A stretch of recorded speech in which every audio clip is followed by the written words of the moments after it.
welcome to everybody to our lecture for tonight, or in Germany it's tonight. Before we start and introduce Paula Blackman, I want just to say that Laura isn't with us to support us today, but Katharina is helping us. Thank you so much, Katharina. You're welcome, supporting us. And Laura has already prepared some sheets of paper. There is one feedback evaluation sheet for the sequence of those talks. And Katharina will upload, put it into the chat so that you can download it. So this would help us if you give us an evaluation to organize the sequence of lectures for next year. So that would be very nice if you can take it and send it back to us. I think you do it online. There is an online evaluation sheet, so you can do it online. Also, there is, again, the list of addresses. You can put your address in so that there can be an exchange between the people who are with us in the International Campus Walldorf. And there is, of course, the certificate of participation for today, which will be available in the chat. Thank you for doing that, Katharina. And today we have with us my dear colleague, Paula Blackman, who is professor at Aarlanus University. Now for a couple of years, she has studied biology and she is a Waldorf teacher. And her main research focus is for many years right now in the field of media education. And she has many projects around this question of media education, which of course it's a burning question for all Waldorf teachers all over the world. And she has a very peculiar approach, I may say so, and very specific. She is giving support to the teachers in the school, not only to Waldorf schools, but also to public schools, Montessori schools. And so her projects are all over Europe, as far as I know. Right now, she is with us from Brussels, from the so-called European Council of Waldorf Education, and has a nice Brussels library place where she can talk to us. And I'm very much happy that you are with us tonight, Paula, and you have the word right now. Thank you so much. Okay, thank you, Joost. Please remind me, we do want to have some time for discussion, so I shouldn't talk more than maybe an hour. Is that right? 1 hour, 10 minutes is also okay. Thank you. So, welcome everybody. I wanted to start with something that we will get back to later. And I'm going to try to make it sound nice. So it's going to be a melody that I will play with this little strip. It's a strip with lots of holes in it. Can you see there are holes in the strip? And with that little music box, I can produce music. So now can you listen to the melody, and then later we can talk about maybe some of you recognize the melody.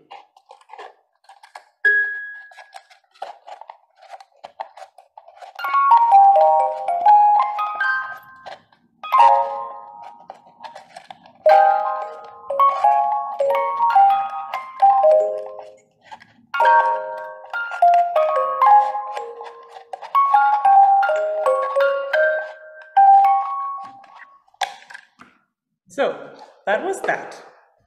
So I think it's called delay of gratification, what I'm asking you to give now. And this also has to do with today's subject, with media education. I'm not going to tell you what it is straight away. I'm going to start with a story, a family story. It's about me and my grandfather, who, when I was about 18 or 19 years old, we discussed a lot of what I would like to be or become in life. And I remember he said, you know, Paula, it doesn't really matter which path you take, but I think that later in your life you will get people telling you, Paula, why are you so backward? Why are you so, like, do you want to go back to the Stone Age? Why are you so critical of technology? Why, why this, aversion? And then, Paula, please tell them there is nothing more backward than a naive technology optimism or a naive euphoria of thinking that everything new is good for humankind. So nothing more backward than a naive yes to technology. And there is nothing more progressive than a sound technology assessment. So technology assessment means to look into the long-term risks and benefits of different technological paths and kind of weigh the chances and benefits.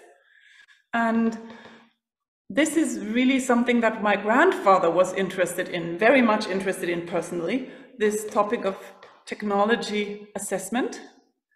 And the background behind this story is that my grandfather, his name is Karl Friedrich von Weizsäcker, was one of a team of very young physicists who were researching, I would say they were wanting to know what keeps the world together in the very smallest parts of the world. So very curious young men researching subatomic parts of material things. So they were doing uranium research, nuclear fission and fusion research.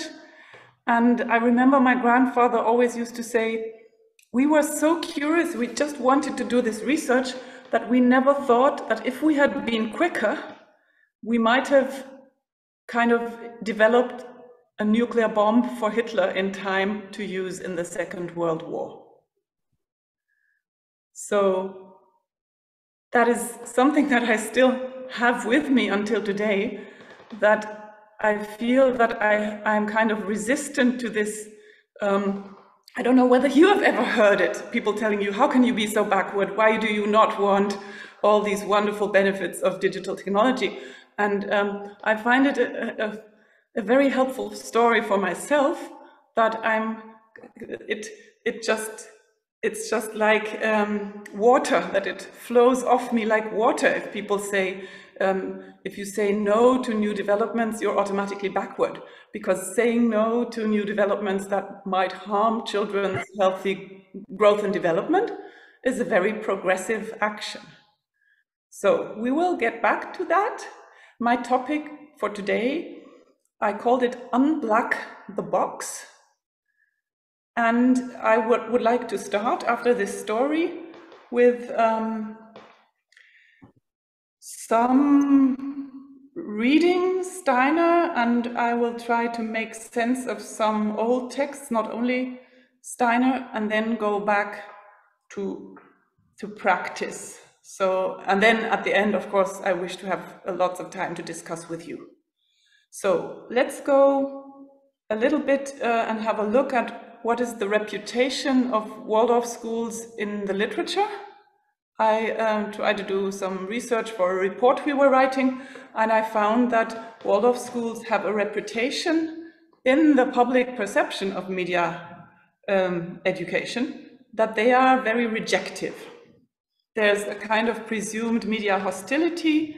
There are some rather luridly formulated comments in the internet even. There's one comment by a guy named Rautenberg, where he said that we are technophobes. There's technophobia at Steiner, Waldorf and Co.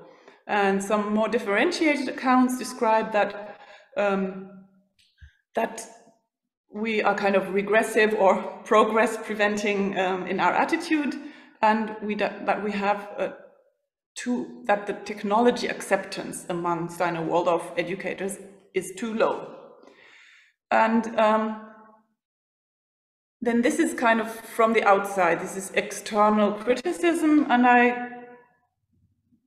when I was a few years younger, I would just say, yes, I would brush aside this criticism by pointing to the misunderstanding that in the current political debate, and we are going to be in the middle of the political debate tomorrow, which is why I am in Brussels in the Lifelong Learning Week.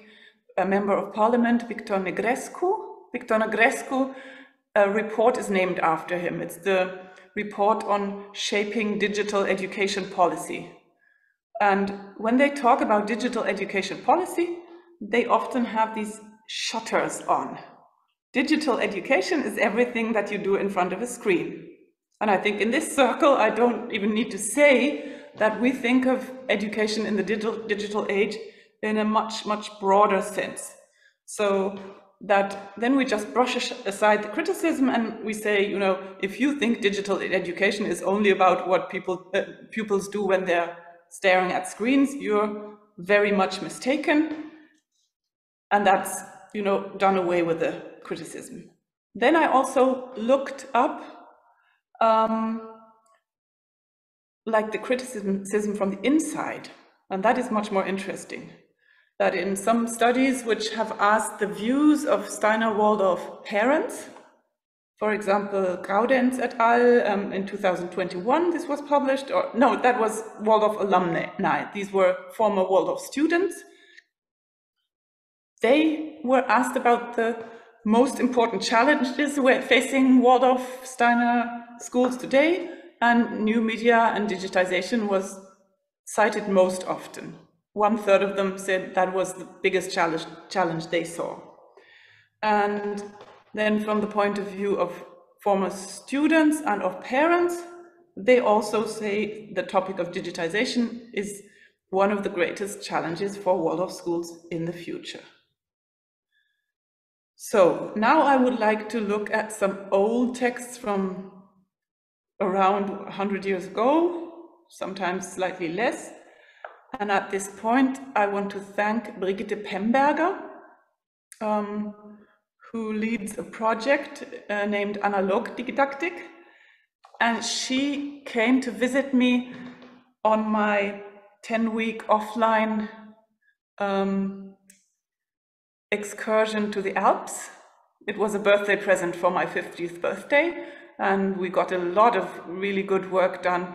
And my birthday wish for my 50th birthday had been, I wanted 10 weeks without electricity and without internet. So when we were up there, we were also discussing some Steiner texts that she brought with her. And I'm going to give you an account of what we wrote afterwards when we tried to put it into writing, what we had discussed up there in that distraction-free environment. So,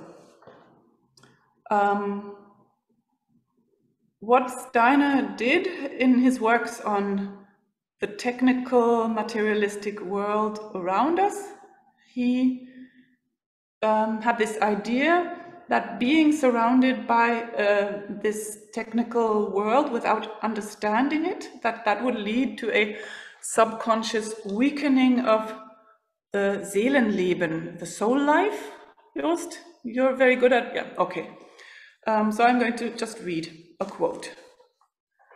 We live inside a world which is produced by human beings, which is formed according to human thoughts, which we use and of which we understand very little. This fact that we understand nothing of something that is formed by humankind, which is basically the result of human thoughts, that has great significance for the entire human soul and spirit mood. People have to actually numb themselves so that they won't perceive the effects that are enacted from this side. And I'm leaving out a little bit. The worst thing is to witness the man-made world without putting focus on this world. Man-made, I changed it in the other parts of the translation into the world made by human inventions and techniques. We discussed how do you gender historic texts. So there's a lot of man in these texts. I've tried to change it always into human. So The worst thing is to witness the human-made world without kind of putting a focus and really looking at it. So the art of education and teaching must be thoroughly permeated by this realization. So in other words, humane and contemporary media education would have to focus on understanding the world around us. So now I'm going to read you, I think, the most famous, or in the circles that I move in, the most famous Steiner quote on technology. So there are numerous people today who use the telephone, the tramway, and the steamship without having any idea of what actually happens in the steamship, inside the telephone, and in the movement of the tramway car.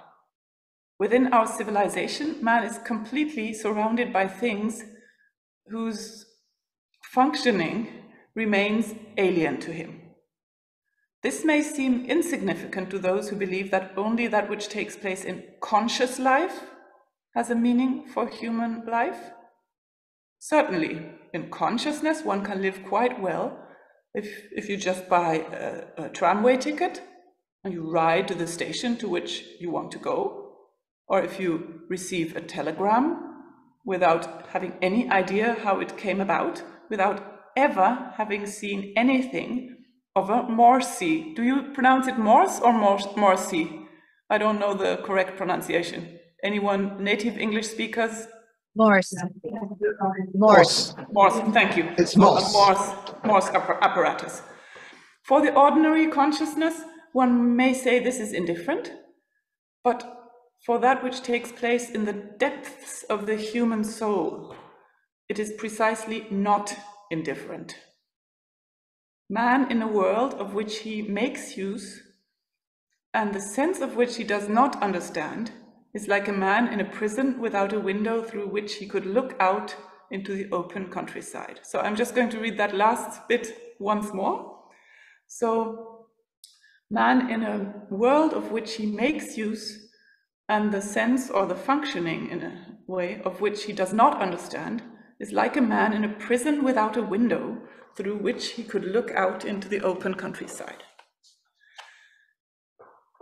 So, that we will get to the dilemma this poses, but I'm going to say now that he saw it as a necessity of the time to enable young people to understand this basic functioning of technologies. And I called it unblock the box, because that's what we often say when we say, like, look behind the computer screen or look behind the functioning of these digital machines. So the basic functioning of these technologies, as well as Steiner said, to experience their historical development.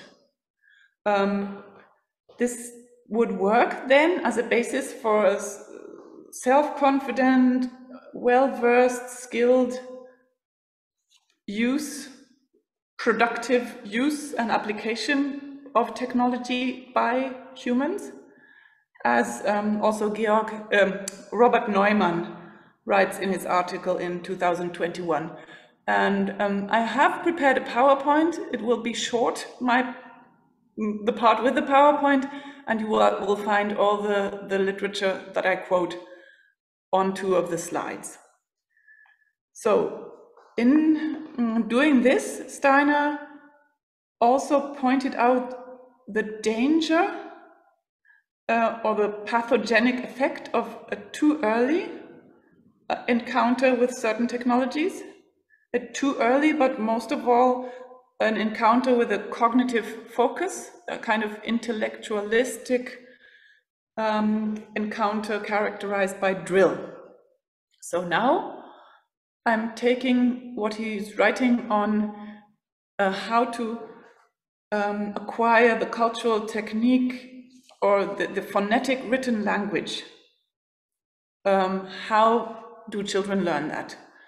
And that's where he describes a dilemma, because he's saying, on the one hand, it's really important to acquire these language skills, the writing skills, in order to enable students to become Contemporaries. Zeitgenossenschaft ist richtig übersetzt als Contemporaries.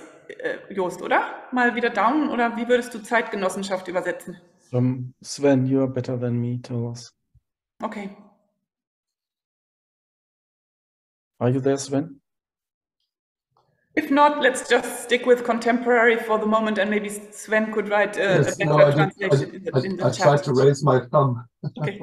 Okay. Well, I couldn't see that because I can only see like 5 of you. Thank you, Sven. Yes, too. Yeah. So today one would probably say something like, in order to enable participation or social participation and things like that.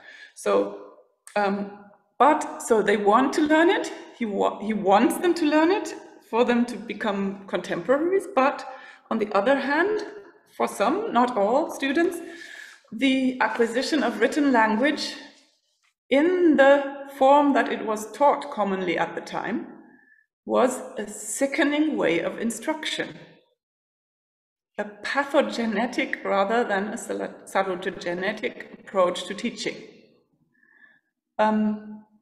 So then, with this dilemma, you want them to learn it, but the way it was being taught at the time, and the earlier it was being taught, he considered it a sickening way of instruction. So he noted that really developing reading and writing out of drawing, that would take, really developing it, the whole process, it would take approximately until the age of 20 to do that well. And therefore, this process could only be followed in principle, not in every part of the process. So in this dilemma, Steiner recommends 2 things. The first is to reduce the pressure of early acquisition of skills, in this case, written language, that one could well leave it until the 3rd or 4th school year. And second, in particular, to change the way in which it is taught. So he's saying a lively method of teaching that is based on the kind of the cultural history of writing, progressing in principle from iconic to symbolic to phonetic writing, that would have a harmonizing effect, that would help close this, this gap, that it's kind of too early for some students, but it's maybe too late because you are contemporary. So by lifting the written form out of what is now convention and so showing what it has come from, originated or sprung from, we include or seize the whole human in teaching and make of him something quite different from what we would make of him if we merely appealed to his erkennen, recognition, I think, or cognition. Yeah. So I have another quote that I like. It reads, media. Paula, you don't have the quotes on PowerPoint so that we can read together with you? Yeah? No, I have some of them, but okay. There's not going to be that much more just simple quote. But I understand, but they will be on PowerPoint later to read up. Oh, wonderful, great. So you have a PowerPoint prepared. Yes. Thank you so much. Okay. And the references, everything. Yeah. Actually, I was thinking about PowerPoint, but according to the Hattie study, it's the type of digital instruction method that decreases learning outcomes most. Yeah, we discuss it later on, okay. Yeah, we will discuss it later, but anyway, I mean, I'm just also a researcher with, you know, digital media uses effects on learning outcomes, so that is the reason why. Okay, but the other quote is really short anyway. So this is, media education must build or follow the path of media evolution. Now that's very boring for most of us, isn't it? To say that the cultural history of all the subjects we teach, really, that it should be taken up in the way it is taught in class. But this is somebody who said it who has nothing to do whatsoever with anthroposophy. He's just a computer game addiction researcher, a German computer game addiction researcher named Bert Tewild.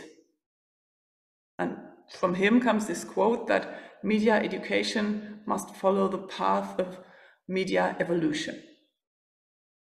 And this is asking a lot of teachers. It's really asking a lot of people who teach, because then you would have to know all of this media evolution.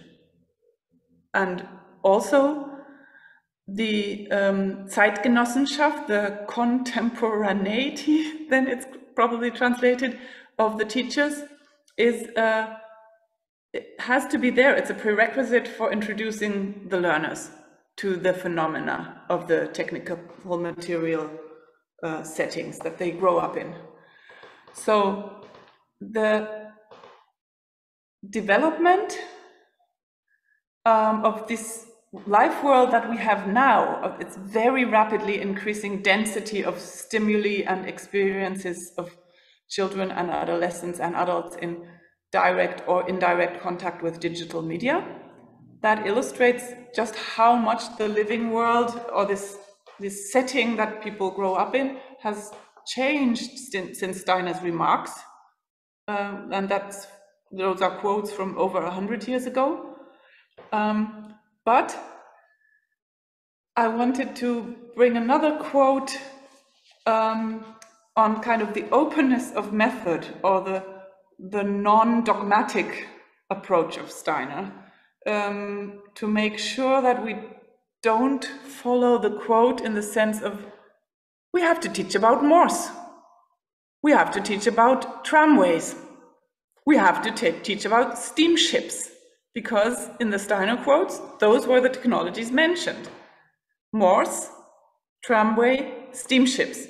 We don't think so. I mean, I'm probably carrying owls to Athens, but let's hear the quote. Anyway, so the first one is about contemporaneity, and the second one is then about the openness of developing teaching. We must have a lively interest in everything that is going on in time today. Otherwise, we are poor teachers for this school. We must not only apply ourselves to our particular tasks. I'm thinking he means like we go into lessons and we give lessons. But in addition, he's saying we will only be good teachers if we have a lively interest in everything that's repeated, that is going on in the world. So Katinka Penert and Brigitte Pemberger, 2 years ago, they also refer to these words of Steiner in the remarks on media education as early as Waldorf early childhood education. So they are turning it in such a way to say that it's important for early childhood educators and teachers that they also familiarize themselves with the technological achievements of the time, and also for the work with the children, deal with or get to know the media products and the content that are important for the children entrusted to them.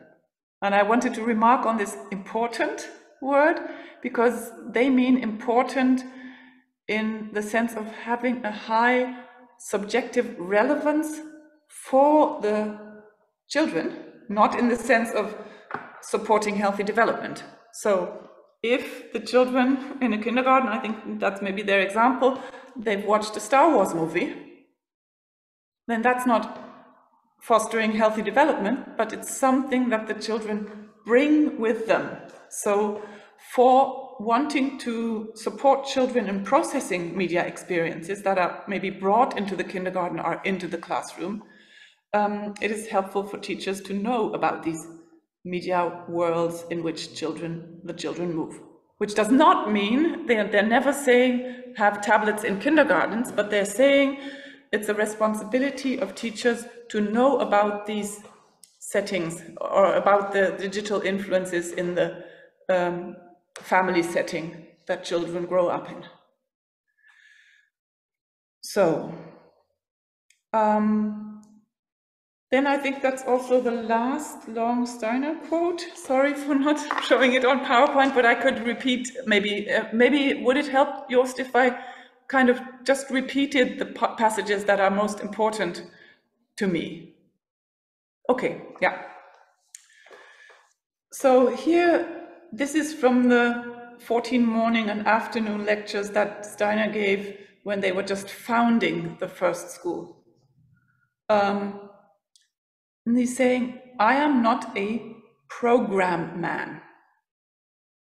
And therefore, because I am not a program man, because I do not give programs, but because I am one who wants to have reality grasped as reality. Therefore, I do not care at all that all my suggestions are carried out to the last detail. I do not care at all that all my suggestions are carried out to the last detail.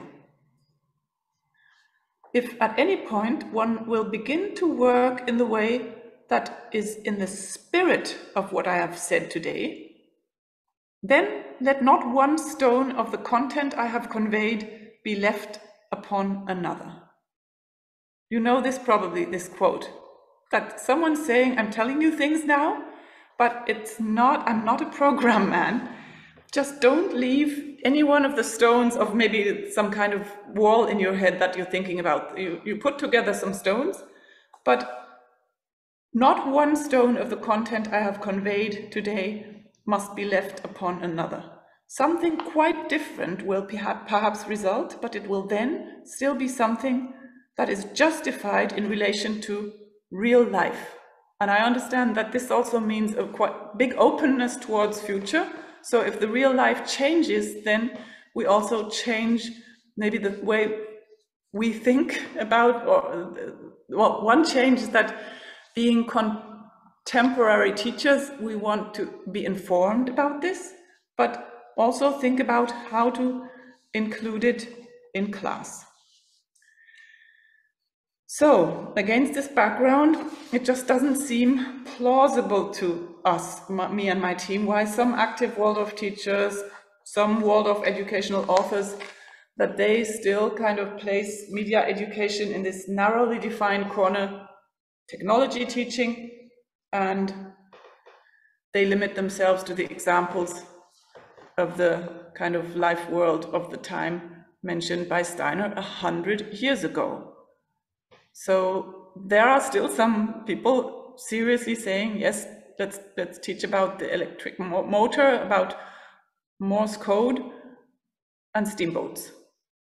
So what are the prevailing technologies of today that, if Steiner is right in that these technologies of today unconsciously inflict a mental damage on children, if they are used but they are not seen through or understood, if we don't unblack the box of technology.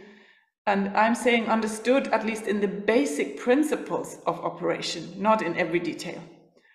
So we've also found some Steiner quotes on the age between 8 to 12 years being a very good age, and because children will ask, what can you do with this and how does it work?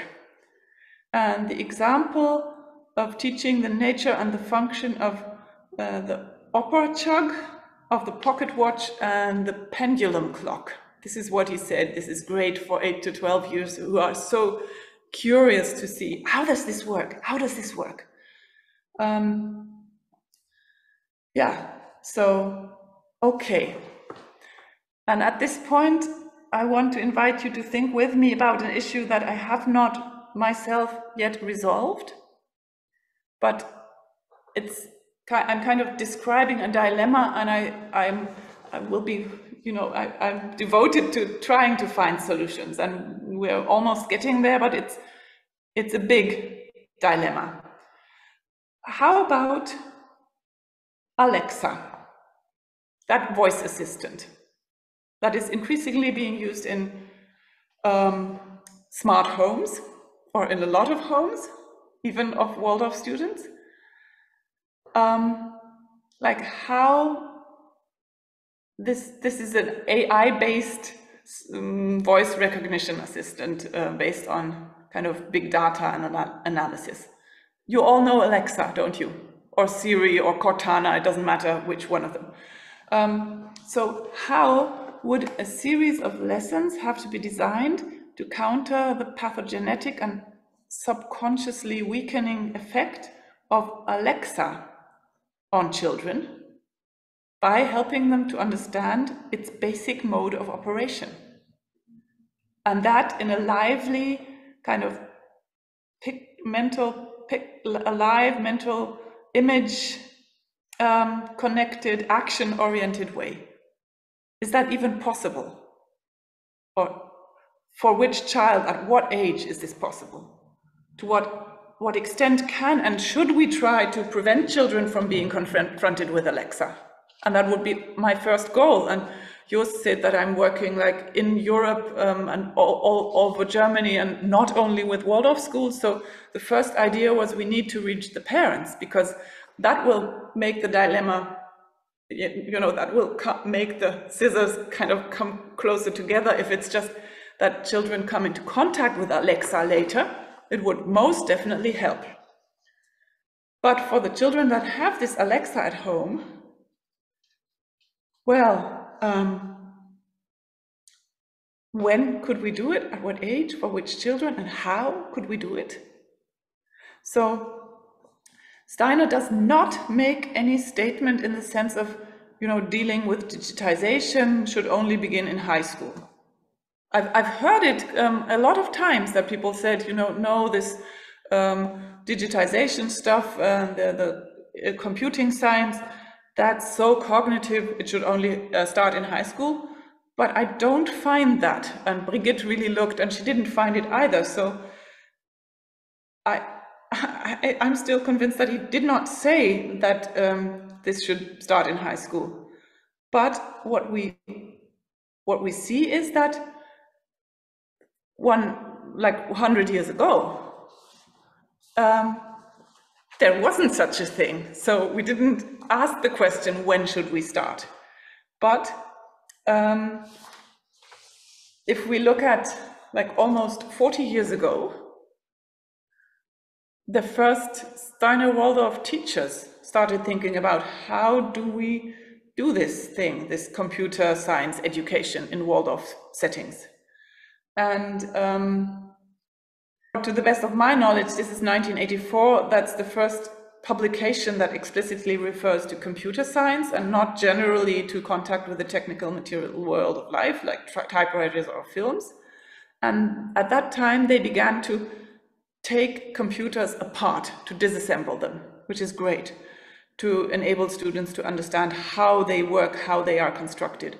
And they were building adding machines, kind of simple Turing machines, to enable students to grasp the basic functioning of digital technology.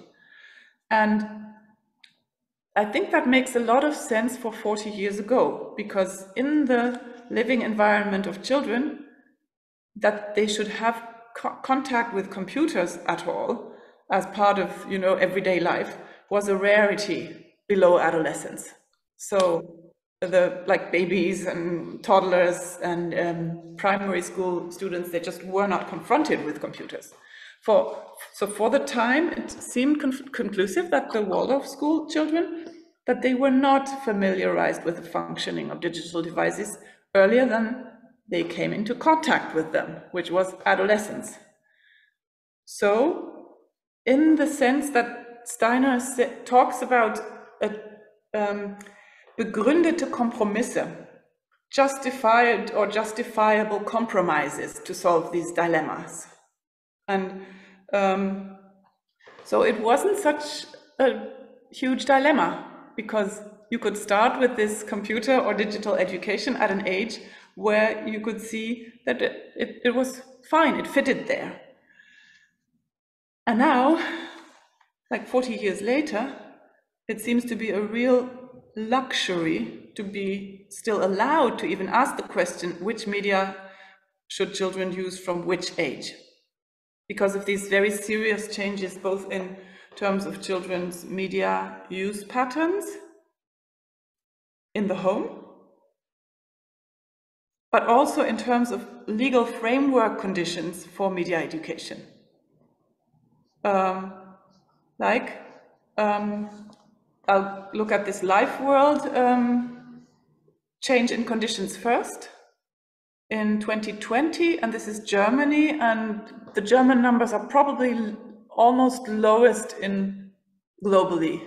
I know that comparing to other European countries, they're lower, but in 2020, 1/4 of 45-year-old children in Germany called a children's computer, their own. So they owned their own computer when they're 4 or 5 years old. And the total usage time for all screen media in this age group was around, what do you think? I mean, can you write in the chat? How many minutes per day of screen time for 4 to 5-year-olds? Maybe you can, yeah, okay. So now we can maybe see what you would expect from your countries. And this also shows that it's actually higher than in Germany, because these 4 to 5-year-olds were only, please don't get me wrong, I mean, I would love it to be 0 minutes, but it's only like 80 to 90 minutes per day, 1.5 hours in Germany. And this is the numbers for during the COVID crisis year. So I think we're very lucky in Germany, but that, I mean, in an international campus Waldorf, I have to talk also about these legal aspects, because on the political level, Germany is still in the fortunate situation that government does not force schools to introduce digital devices. It doesn't like cut the subsidies for schools depending on whether they use tablets or something. And those are exactly the constraints that I don't know this so well internationally, but in some European countries, either we think it's the case or it's really the case. The state funding depends on, complying with these regulations and rules on what age digital media should be introduced. So in Finland, it's from kindergarten age. In Sweden, it's like from grade 1, I think, I'm told. In Belgium, from grade 5. So in each individual case, it must be really carefully examined whether the use of screen media is actually prescribed, or is it only the early teaching of basic principles of information processing system. That's what the state wants. So in Finland, they worked a lovely way around. There was a Eurythmist saying, well, I can teach children basic functioning principles of information processing systems using Eurythmy. The kind of round dance where you have one row of students dancing through a room, you split the row in half, and then each half goes round again and they meet, and then they're a double row. Can you imagine this, all of you, please? So then you have 2 children and a row of 2 children, and you cut it in half again, and then the one half goes this way and the other goes that way, around again, and they meet again, Polonaise, yeah? And when they meet again, they will be 4. And you repeat that. They walk again, you cut them in half, and then the 4 from this side and the 4 from that side walk around, and they come back, and wow, they're 8. So she's arguing, I am introducing the binary system. Would you agree? Now, this Eurythmy is saying, if the Finnish government is so set on saying you have to introduce some basic principles of information processing systems, yep, we're going to do this Eurythmy with Polonaise of 1 child in a row, 2 children, 4 children, 8 children, 16 children. You probably have to stop there because the class is not big enough. If you did it with a whole school, you might end up with like 32 in a row, 64 in a row, 128 in a row, etc. I like this because it's like, yes, these justified compromises, and to feel good about making them. because also Steiner, even 100 years ago, said you need to make them. Remember what I said about teaching writing. For some children, it's maybe even still too early from looking where they stand in their development to teach them writing in 3rd or 4th grade. But you do it because it's a justifiable compromise. So now I've finished with the quotes. I want to bring you 2 kind of use cases, and one will be shorter and the other will be longer and maybe also be carried through to the discussion part. One thing that I wanted to just give you is a website that is called Unblack the Box. Katharina, can you write unblack the box, like entschwärzedikiste.org? And if you want to have a look, you can of course open it in your browser. You have a license to multitask from me. So I made use of the lockdown time to make this alternative checklist together with 7 wonderful colleagues from other German universities and research institutions. And what we did was we thought about what are questions that schools should be asking if they are asking themselves, like, do we, like, whether or not, and if so, how do we want to use digital media in our institution? So the alternative checklist, it consists of 12 questions. I will just show you the 12 questions, but each one of them, if you click on it, it just opens up one or 2 page PDF document that contains even more questions. So I hope you're all curious to see these questions. And I just like, and guess who wrote this sentence? If we're thinking about introducing digital technology in schools, we should start by considering ... Are we aware that digital education can also be analog without the use of digital technologies? And what we did with the card trick in the beginning, that was, of course, an example. It wasn't just a card trick unrelated to what we're doing today. It's a card trick that has everything to do with, well, it's actually a search algorithm. It's a binary search algorithm. So here we go. Never trust Paula Blackman. She always makes everything, fit into the topic, even the card trick. It wasn't just a funny card trick. So yes, this alternative checklist just provides you with a number of questions. On the left side, it's about the design and the development and the commercial backgrounds of digital tools. So we can ask ourselves, how transparent is the modeling? Like, as what is learning being modeled? Or as what is things like concepts like attention being modeled? There's even an international organization called Modeling Transparency.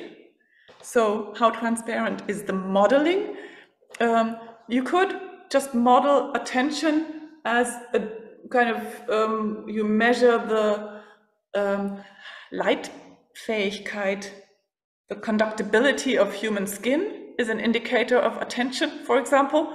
So to make it transparent, what does a certain educational digital tool, how does it model things like learning progress? To what extent is artificial intelligence involved? Because the more AI, the more intransparent the programming becomes, even to the programmer. Where does the data go? Okay, yes. Who consults and trains, and with what rationale? In German, we have a whole new kind of job of teaching schools how to build a kind of functioning digital environment. And sometimes they're independent, but most of the time these people who do the training are connected to huge multinational corporations. GAFAM, guess who? Google, Apple, Facebook, Amazon, Microsoft. So who trains and with what rationale? And who is behind the tool? For example, if you search for a tool for something that everyone likes, like sustainability, sustainable development goals and education related to that, you will find online learning tools, and you're going to think, oh, this must be some environmental education, but surprise, surprise, it's just big tech again, GAFAM again, trying to sell their products with a nice label, inclusion or sustainability or participation or what you want.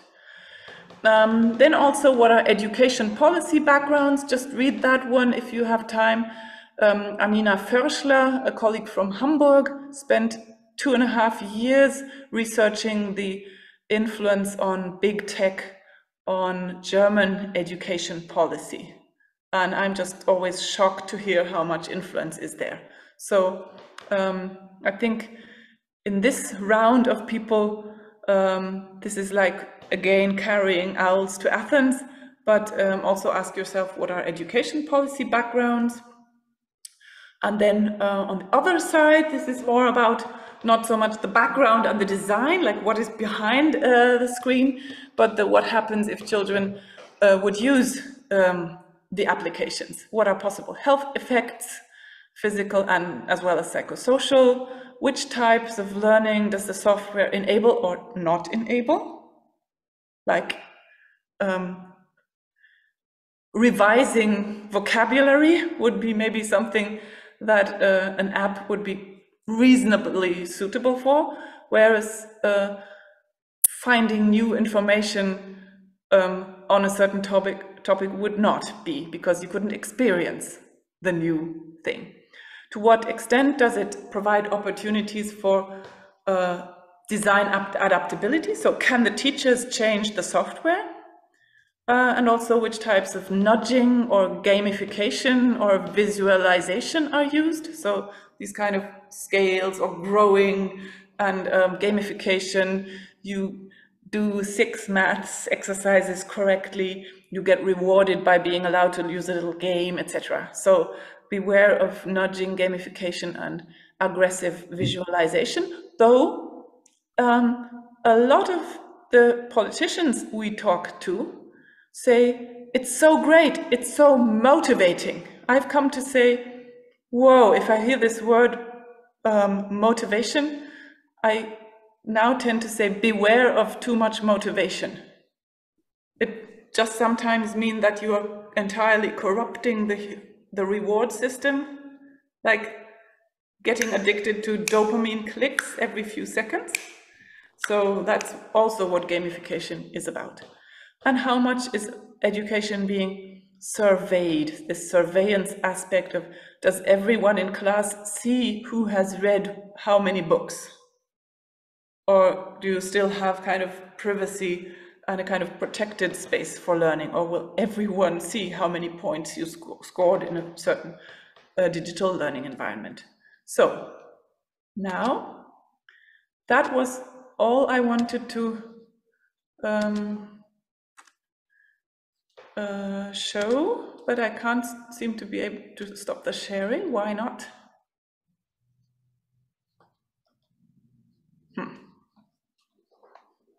What's your problem? I can't stop the sharing. Maybe yours, can you do it? Because my computer is just, thank you, great. I keep pressing the button. So now for something a little lower in age, I wanted to talk about ideas, a kind of low-tech innovations. Ah, yeah, the website is in English and in German. Thank you, Caroline. If you search for the Alternative Checkliste, you will get the German checklist. If you search for the alternative checklist, then you're going to find the English version. And I think there's also a Dutch version in preparation. So at this point, I wanted to show you some examples of how to teach children about the basic principles of digital technology without increasing screen time or without having to make use of digital media. So I wanted to pick one example for which I don't have to switch the camera to anything technical, and that is simply I spy with my little eye. I spy with my little eye something red. Now, the other person will have to ask questions like, is it on the window side of the room? No. Then it must be on the door side. Is it above the level of this table? Yes. Okay. Is it something big? Etc., etc. So I would eventually get to this huge, big red suitcase. Can you see it? Yep. And what I was doing when I was trying to find out what it is, there are so many games of this type, like Who Am I? Do you know this Who Am I game where you stick a character on your forehead and everyone sees who you are, but only yourself, you don't know who you are. So Who Am I game? There are 10 or more examples that I could tell you about games that are constructed around the principle of binary searching algorithms. Please write in the chat if you want me to explain what a binary search algorithm is. Binary just means you have two answers, yes and no. Yeah. And search algorithm is just a search rule. How do you search? So I thought the second thing that I wanted to do is maybe I'm seeing Christoph also because he's got the camera on. So I would like to play this little card game with Christoph. I have all cards in this deck, and I have used a holorith, an old technique for sorting. Maybe some of you still know it from the libraries. So in your head, Christoph, can you just pick one of the cards? It could be any color. It can be from 6 through to ace. And I'm just going to ask you a few questions. And I like this exercise because here the questions are materialized in little holes that are either closed or open. So now I'm going to ask Christoph, your card, can you switch on your microphone? Yes, okay. So you have a card in your mind, and I'm going to use my little magic stick, which I just uploaded yesterday, so it's very current now. I'm going to use this data stick. I'm going to ask you, okay. Christoph, your card, is it red? My card is red, yes. Okay, yes. Go. Your card, does it have a number on it? Yes. Okay. Your card, Christoph, is it can it be divided by 2? So is it an even number? Yes. It's an even number, right? Can it also be divided by 3? By 3? Yep. No. No, it cannot be divided by 3. There aren't so many left. Is it a 2-digit number? No. So not a 2-digit number. Can you see something heart-shaped on the card? Yes, of course. Okay. It's that one. It's right. It's correct. It's correct. That Heart was the one you picked. Yeah, it was good. Yeah, okay. So, Will, that's a binary search algorithm. Mm-hmm. It's a rule that allows me to find, with just 5 or 6 questions, any card from a deck of cards. And we are very proud of designing this algorithm. And also, that is something that I would like to see in technology education much more, is this, wow, I mean, shouldn't we be very, very proud of all these generations of programmers that thought of so many clever things? Like, how do you sort all these, like, spades, clubs, hearts, diamonds, with just 2 questions? So remember, my first question was, is it red? Yeah? And then one other question was, can you see something heart-shaped on it? Because then heart-shaped, that will be this and this. So with just 2 questions, I can identify any one of the 4. This is really fun. So in my big red suitcase, it's a media education suitcase. It doesn't contain any digital media, but it contains a lot of fun stuff like this card trick. And this one's a little more difficult to explain, but it works on the same principle that the card trick that I just did with Christoph worked on. And Katharina, can we make available the kind of explanation of the card trick? It's also available in German and English, I think. And now we're going to turn for the last 10 minutes or so. We practiced this before, so just say stop, Katharina, when we reach the right angle. Is it okay? Does it look good? Yes, okay. Okay. So here we have a device. It's a marble machine. So I try to put as much light on it as possible, and it's really fun to play with. You can just put marbles in it. Like you insert one marble after the other, and they run through this system. And what the children really like is these cascades. Can you see that there are marbles here and there now? And I put it just another one, and it's like is that called a cascade? When it kind of goes down, down, down. But now we have to work a lot. This is a lot of work until we will get to the next really long cascade. Okay. Now it will happen again, right? So now this will be another. That's so nice. So the unfortunate thing is, for those of you who are not that familiar, like you're not mathematics teachers or ICT teachers, it will be too fast for you. I would love to give you this machine and have you explore and play with it for just half an hour or an hour. And then, as a second step, we would be doing it again, but much more mathematically.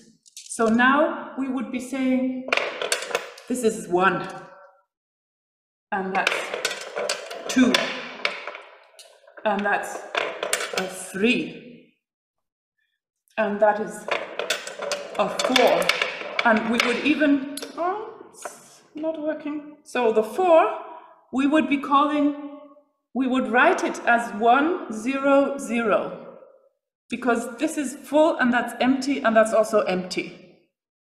And then the number 5, we would call it a 1, 0, 1. And number 6 would be 1, 1, 0.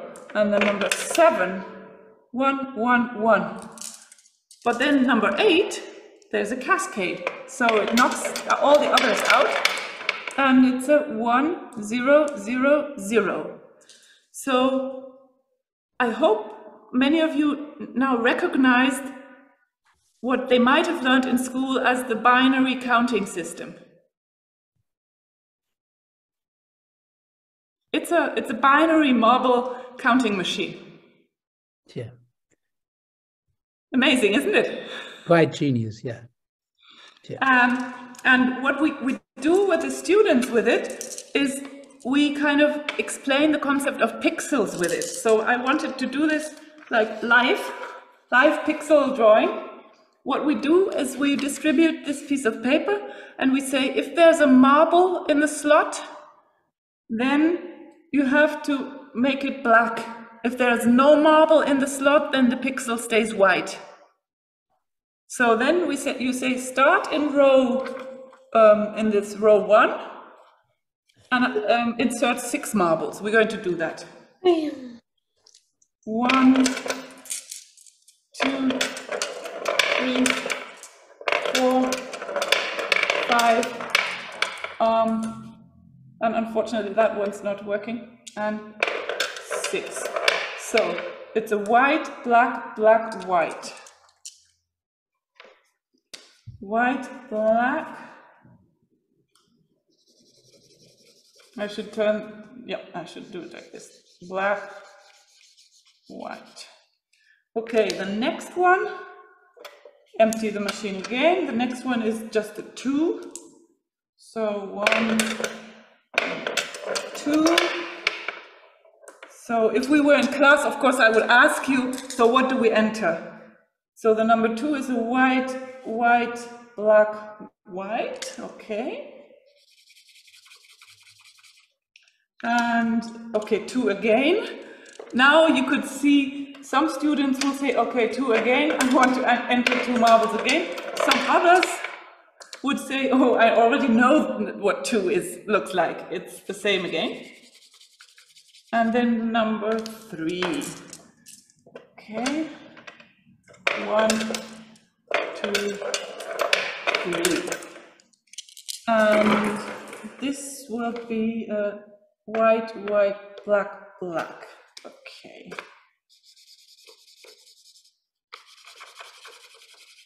And I was busy comparing. You see that these other things, they're already finished. They're lying around here. So now I'm going to put them together. And these 5th grade students, 6th grade students, what we do with them first is we allow them to solve the picture riddles that already exist. This one, and that one, and this one, but I haven't finished that one, so I just have to have a look. 1, 3, that's easy. 1 and 3, and then cut it off and put it together. So I hope you can all see that it's an animal. A camel. It's a camel. Yes, right. So there are also, we have cats and dogs and spiders and camels. And I'm going to turn back because I don't want to kind of spoil the fun of exploring this machine too much. I can tell you that it's also a full-fledged calculator. It's a half adder. It contains of 6 flip-flops that are put in a row configuration. So you can actually add numbers, any number from until 63 with it, but that's more like maybe 7th, 8th grade. Now we're just talking, we tried the binary mama for pixel pictures. And we also talked about who am I? We talked about I spy with my little eye. And now the last thing I wanted to show you is even coding in kindergarten. I've prepared some coding for you. I hope you can all see this huge, big kind of music machine. You know them all from the tiny things that you take to turn and they make a melody, they play happy birthday or something. So this is a big one, and I've tried to code it to code something that goes well with the Advent season.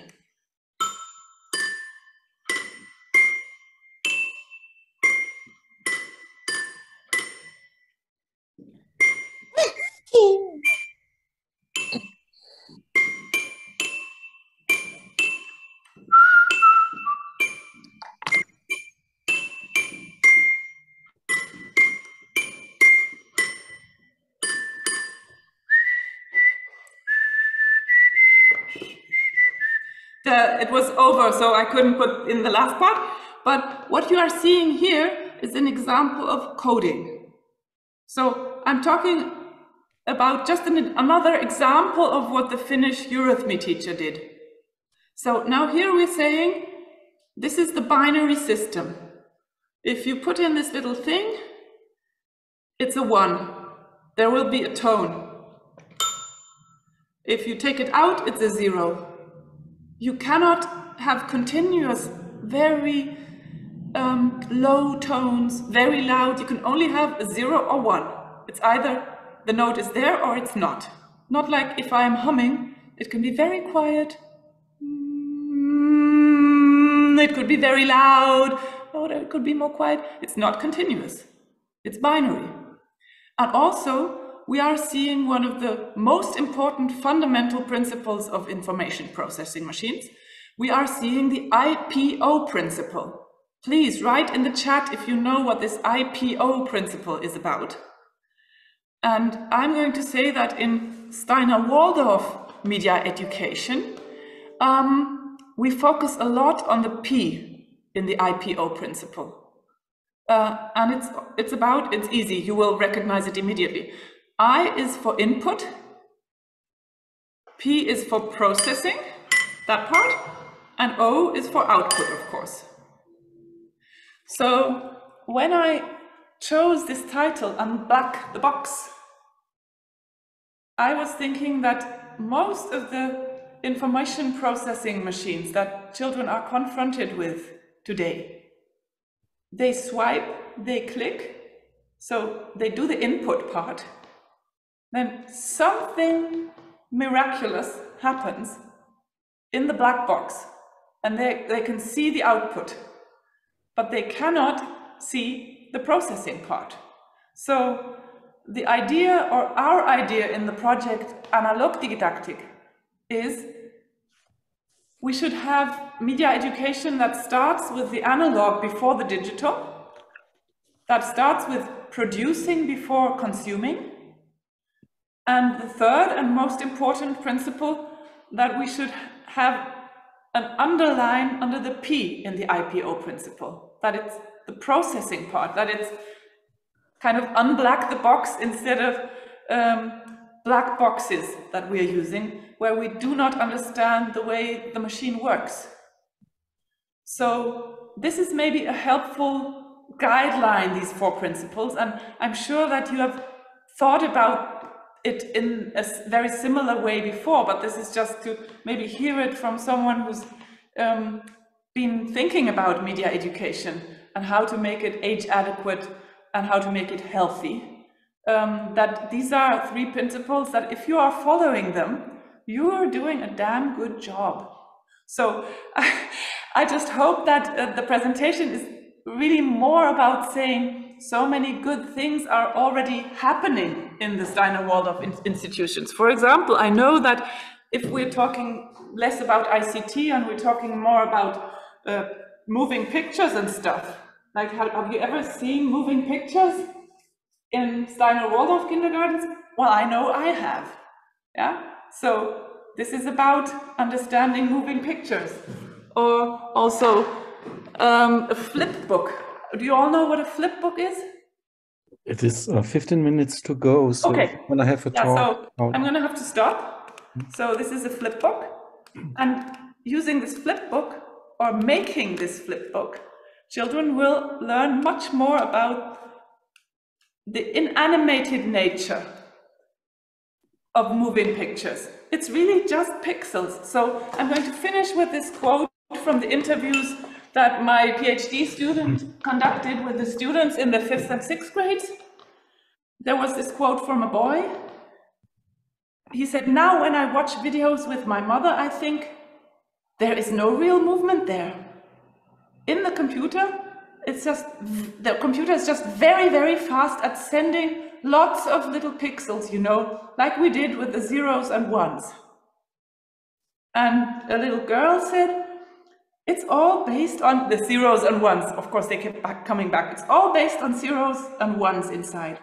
I liked it when we saw how a computer works, because you don't usually see that because it's closed. So she didn't use the word black box. She just referred to, I liked it when I could see how it works, because you don't usually get to see it because it's closed. But I think what she said was, I liked it when we unblacked the box. Thank you so much for listening. Yeah, thank you so much. So there's some noise in the background. So I think there are many questions. Thank you for that wonderful, entertaining talk you gave to us, and all the plays and the visualization you gave us. So let's start. Who is going to start with questions?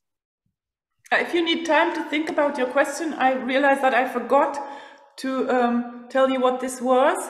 It was actually cryptography. It was a name. It wasn't a melody.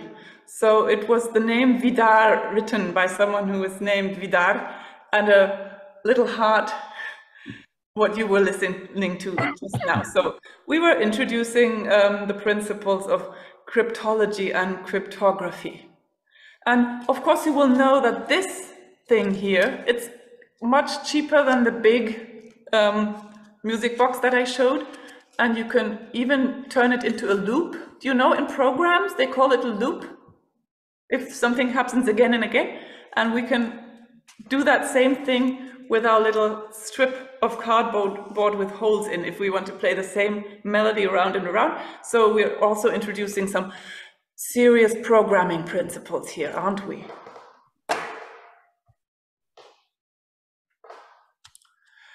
And I am looking in the chat. Yes, Daniel from Sweden is saying that he's talked about similar subjects to colleagues in different schools in Sweden with some other examples. Daniel, please, we are not the mothers of these ideas. Usually we're just the midwives. Or we collect these kinds of examples in the project. So please do get in contact with us. I'm going to write the mail address, midianmyndig@alanus.edu in the chat. So if you are inspired and you think, yeah, we are doing just the same, maybe with slightly different examples, then do contact us, and we will tell you either we already know them, like the sorting network from the CS Unplugged. Oh, Katarina, this is another link that I didn't include in the list of references. It's CS Unplugged. It stands for Computer Science Unplugged. So Daniel, maybe you also drew some ideas from the CS Unplugged curriculum. Check it out. It's lovely. I have a sorting network.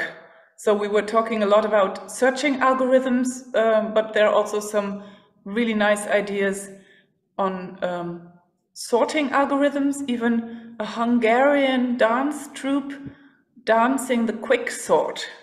I love it. And the pivot element is a hat that they are handing from one to the other. So I think most of you will not understand a word, but any upper school ICT teachers will know bubble sort and quick sort and stuff. But so this is how you could have it in your next, put it on stage. Stage quick sort as opposed to bubble sort, and show the beautiful efficiency. My question would be, Paula, to which extent this kind of media education is already present at Waldorf schools, especially at Waldorf schools, maybe in Germany, maybe in other countries? Is there some kind of commitment from schools to do it? From when do they do it? So is it part of the curriculum already? Is there an ongoing discussion how to do it? Are you criticized the way you do it? Are there other options to do it? So within the Waldorf movement, how far is it developed? All right. Because what you did, it's very much convincing. Mm-hmm. As I can save out of my perspective, but of course you need the material, you have to buy it for the students and so on. So my question is, what is the situation right now? How would you describe it? Well, the good thing is we conducted a study to describe exactly that situation. So I'm now clicking through my PowerPoint to find the slide that I want and show it to you. Let's 1 second. This is the case in German Waldorf kindergartens. Like how much of this media education without digital media is going on. And all the purple bars are the use of screen media, hardly anything. And the green bars is all the stuff that we talked about now. So yes, it's going on. It's not very rarely, so this is very frequently and rather frequently, but the bars to the right, the cooperating with parents, that's really going on a lot.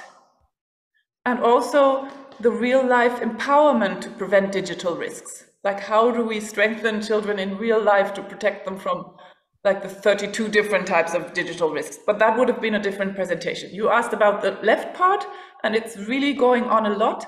And now, one question we had was, would the green bars drop in upper school and the purple bars go up? Like, would there be a change?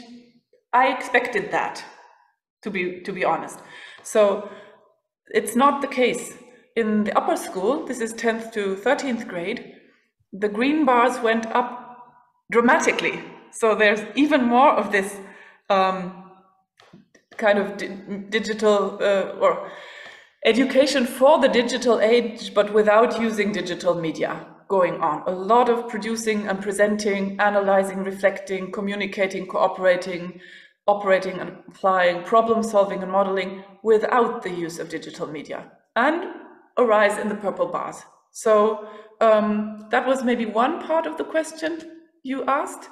Then another part is, these are maybe nice ideas, but you need a lot. You would need these things to do it. So that's why we're always, we want cheap, small things, card tricks that you can write yourself, or everyone has a knitting needle or a piece of chalk to draw the sorting network, to start by saying, what are the things we are already doing? Then what are the things, next step, that could easily be done without buying something expensive? And then the third idea is that big red suitcase. That's a part of an initiative that we also lend them to countries. They will travel to Hungary in February and stay in Hungary for a month, and then they will travel back. So Julia is taking them there, and they can try it out, because you don't want to buy something that you don't have any experience with. So to see, is this a worthwhile investment, you'd need to have it. So that was also funded by the Pädagogische Forschungsstelle, by the Pedagogical Research section of the German Federation of Steiner Schools, that they said they want more schools to have the opportunity to try this out, because you should do the things that you connect to as a teacher, and not the things that this Paula Blackman tells you to do. So it contains like 25, 30 different activities, and our idea is that schools could borrow the suitcases and then maybe decide we just keep half. There are 2 suitcases and everything's in there, so after a month or 2 you just keep one and send back the other. There's a question or a comment and a question in the chat if you want to read it. Okay, By Joop. that's a long one. I have to scroll up to read it. Joop Eichenbaum. Yep. So this was an observation that some modern students from today, the 21st centuries, that they have difficulties with this process aspect of learning. That they expect themselves either to know the teaching content already, but then they don't, it's boring, they don't have to learn it, or they don't know it. But also then they don't step into the process because they say, well, I don't know it. In short, they have little idea what a learning process is and whether I recognize this. Oh yes. And that would be another reason to focus maybe in all of education, but especially in ICT and media education, on the P in IPO. Any other comments or questions? Please, Ida. Yes, I hope you can hear me. Yes, very well. Yes. Yes, thank you very much. This was tremendously exciting, and I already look forward to introducing you to a colleague of ours here in California. I just want to lift up how relevant this is for what we call the digital divide. This divide between those who come from high academic, high literacy households and those who don't. And your whole focus of the analog literacy and the unpacking the black box and restoring the importance of process of the P is very exciting under the lens of closing the achievement gap. So I look forward to making some introductions and really thank you for your and your colleagues' remarkable work. Thank you so much, Ida, for bringing this aspect of widening or closing the educational divide into the picture, because it's really, I mean, I forgot the advertising section, the marketing section. So why should you, and I'm going to do just that tomorrow when I'm with one of the members of parliament, Victor Negrescu, and Lifelong Learning Week, Quality of Childhood. So there will be, I hope, a lot of also politically involved people.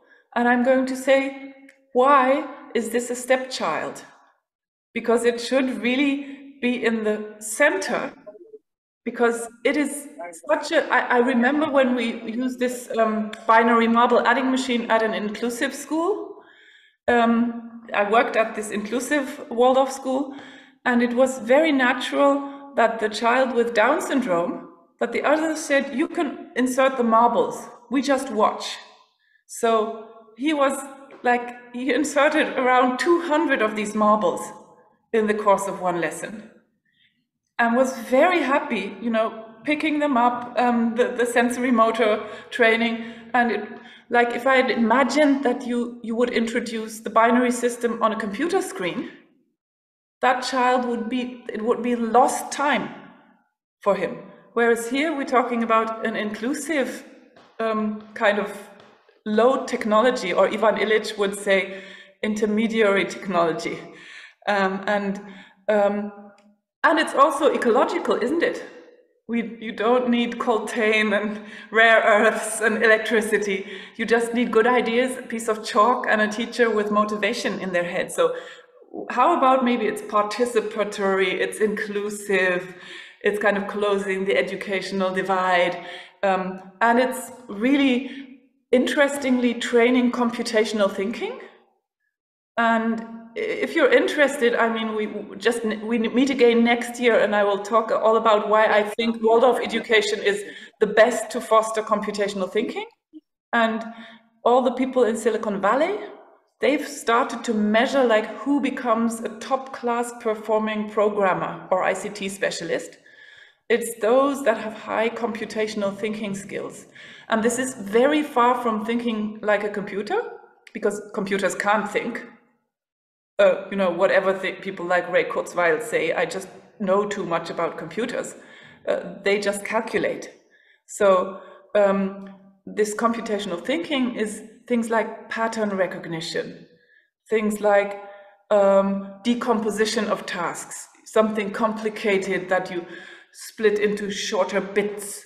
So it's about making rules. So yes, in a sense, I will probably say tomorrow, inclusive, participatory, sustainable, and training computational thinking. What more could you want? I mean, it's the ideal way of teaching digital literacy.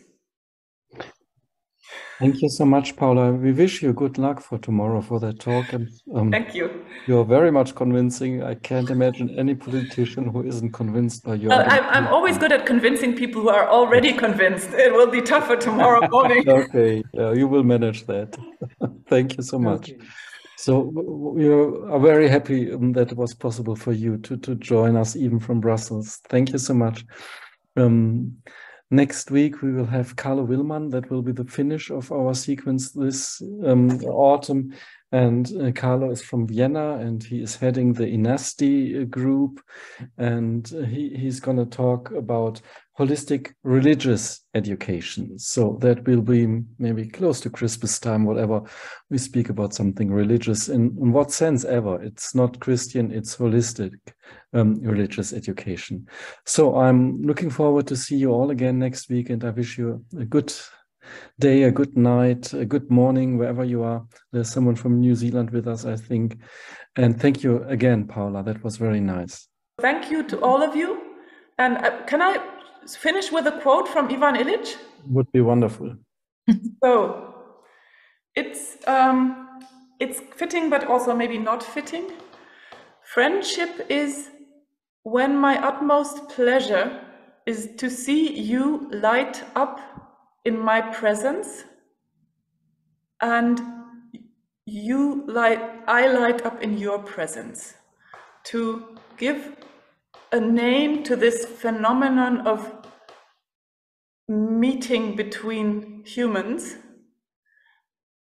that might be adequate, resonance. So I want to thank you for being allowed to experience this resonance.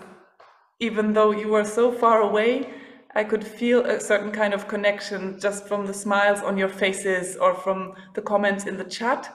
It would be lovely to meet you in person one day, because that is really what Ivan meant even more with this quote.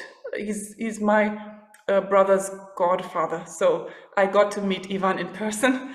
I very much admire him, and I wish all of you that you will experience this real life presence in resonance with your students, the parents you work with, your colleagues, and also in your private life. And hopefully that this talk kind of resonates into the future, maybe some hours or even weeks or months. Thank you very much. Very good, Paula. Wonderful. Thank you so much. Yep. Thank you for listening, for coming. Thank you. Thank you. Good night. Bye-bye. Good night. Bye.